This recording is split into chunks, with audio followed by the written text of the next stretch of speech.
जम्मू कश्मीर के सरमाई इलाकों में इस वक्त विंटर वोकेशन चल रही हैं और सभी सरकारी व गैर सरकारी इदाराजात बंद हैं, लेकिन गांदरबल ज़िला में चंद प्राइवेट स्कूलों में बच्चों को ट्यूशन के नाम पर बुलाया जा रहा है और वहां पर दर्स व तदरीस का सिलसिला भी चल रहा है।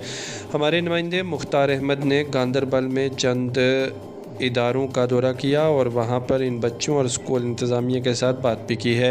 अगरचे बच्चे खुश नज़र आ रहे हैं और कह रहे हैं कि हम पूरी तरह से इम्तहान के लिए तैयार हैं, लेकिन उधर चीफ़ एजुकेशन ऑफिसर गांदरबल की अगर बात की जाए तो उनकी तरफ से सख्त हिदायत हैं कि सरमाई तातीलात में कोई भी सरकारी व गैर सरकारी इदारा दर्स व तदरीस का सिलसिला नहीं चला सकता है। वहीं आपको बता दें कि इस मरतबा जम्मू और कश्मीर दोनों डिवीज़न में इम्तहानात बैक वक्त लिए जा रहे हैं। 5 मार्च से 8वीं जमात के इम्तहानात शुरू हो रहे हैं, जबकि 10 मार्च को 10वीं जमात का इम्तहान शुरू होने जा रहे हैं और इस वक्त वादी में सरमाई छुट्टियां हैं, जबकि जम्मू प्रोविंस में स्कूल चल रहे हैं। तालीमी इदारों में बच्चों को तालीम दी जा रही है, लेकिन इन सरमाई छुट्टियों में भी कश्मीर के गांदरबल ज़िला में प्राइवेट स्कूलों में ट्यूशन के नाम पर बच्चों को दर्स व तदरीस का सिलसिला जारी है और बच्चों को वहाँ पर तालीम दी जा रही है।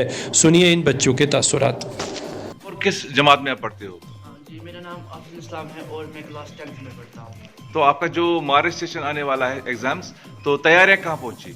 हाँ जी, हमारी तैयारियाँ पूरी है और हमें अभी गोल्डन चल रहा है और हम पूरे रेडी है एग्ज़ाम देने के लिए। सिलेबस आपका कंप्लीट हो गया है? पूरा कंप्लीट है हमारा सिलेबस। जी, आपका नाम? जी, मेरा नाम अफजान है। तो किस क्लास में पढ़ते हो आप? जी, मैं 10वीं जमात में पढ़ता हूँ। जो मार्च सेशन आने वाला, तो तैयारियां हो गई मुकम्मल? जी, हमारी तैयारियाँ लगभग पूरी हो चुकी है और हमारे गोल्डन भी चल रहे हैं, उसकी वजह से भी हमने लगभग पूरा प्रिपेयर कर दिया।